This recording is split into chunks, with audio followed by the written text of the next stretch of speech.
और इसके पश्चात भी कुछ बचा ही रहता था। इसीलिए तो सभी भक्त बाबा जी के कमल को चमत्कारी कमल कहते थे।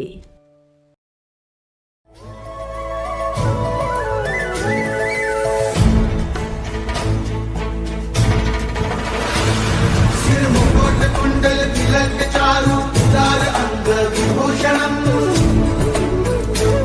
नवकंज लोचन कंज मुख कर कंज पद कंजारुणम्।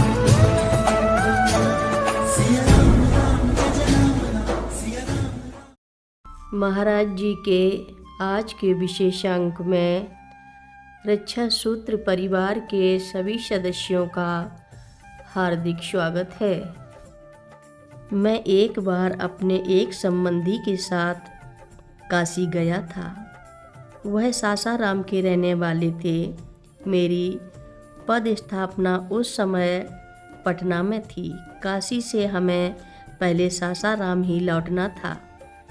वहाँ रुककर दूसरी सुबह मैं पटना जाता। काशी में बाबा जी विश्वनाथ, माता अन्नपूर्णा एवं काल भैरव के दर्शन करने के बाद हम दोपहर के बाद की गाड़ी से सासाराम के लिए चले। रास्ते में गाड़ी लेट हो गई। 11 से अधिक बज गए।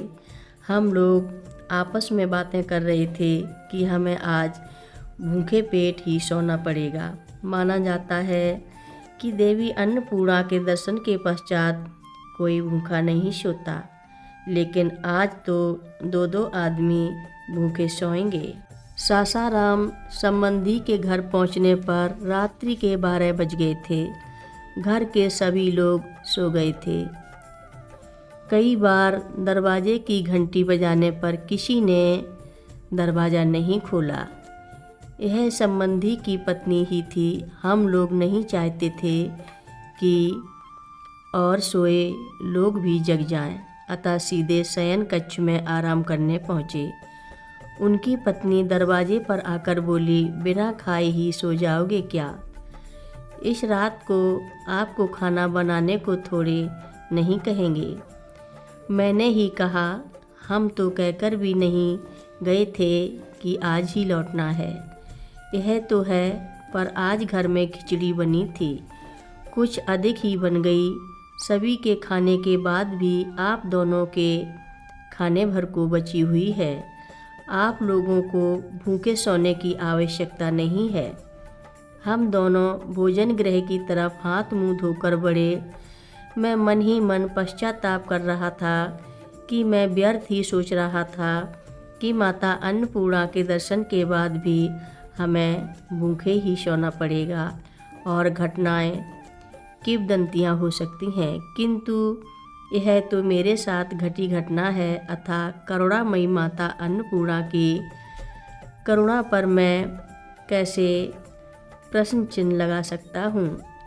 देवी अन्नपूर्णा के कुछ और प्रसिद्ध मंदिर हैं।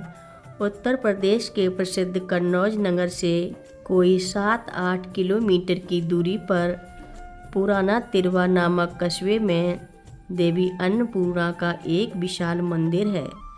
यह राजा की गढ़ी के पास में है। मंदिर की ऊंचाई ही नहीं, इसका विस्तार भी बहुत बड़ा है।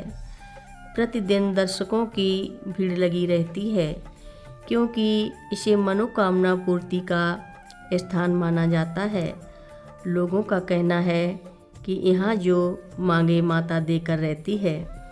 मंदिर की एक विशेषता यह है कि उसकी बाहरी दीवार पर चारों ओर प्रायः 3.5 फीट की ऊंचाई पर पत्थर से बने हाथी जड़े हुए हैं। लोग इन हाथियों पर देवी से मन्नत मानने के बाद एक ईंट चढ़ा देते हैं। मनोकामना पूर्ण होने पर जिसकी जैसी शक्ति वैसी सोने की ईंट बनवा कर वहाँ चढ़ाई जाती है।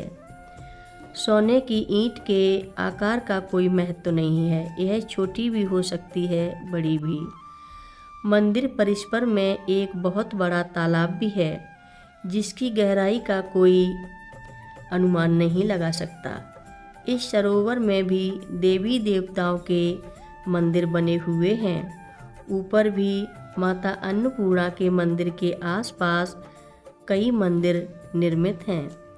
बैसाख जेठ के महीनों में इस स्थान पर एक बहुत बड़ा मेला लगता है। इस समय का बहुत महत्व है। प्रसन्न माता इस समय श्रद्धालुओं की इच्छा विशेष रूप से पूर्ण करती हैं। हम उस विषय पर आते हैं जिसके लिए माता अन्नपूर्णा की इतनी चर्चा की गई। यह माना जाता है कि बाबा जी को माता अन्नपूर्णा की सिद्धि प्राप्त थी। इसका कारण यह है कि वे जिस कम्बल को ओढ़े रहते थे उससे जितनी चाहें उतनी पकी हुई खाद्य सामग्री, पूरी, हलवा, लड्डू आदि प्रकट कर देते थे।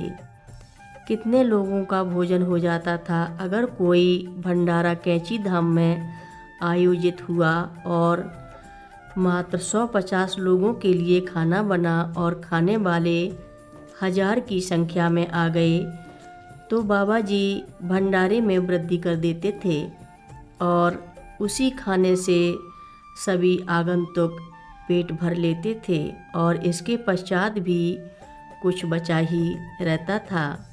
इसीलिए तो सभी भक्त बाबा जी के कम्बल को चमत्कारी कम्बल कहते थे। कथा लंबी है। आगे की कथा सभी भक्तों को अगले भाग में सुनाएंगे। महाराज जी की कथा सुनने के लिए सभी भक्तों का धन्यवाद। महाराज जी सभी भक्तों पर अपनी विशेष कृपा बनाए रखें। बाल समय रवि भक्ष लियो, तब तीनहु लोक भयो अंधियारो। ताहि सो त्रास भयो जग को, यह संकट काहू सो जात न टारो। ते बन आनी करी बिनती, तब छाड़ दियो रवि कष्ट निवारो। को नहीं जानत है जग में कपि, संकट मोचन ना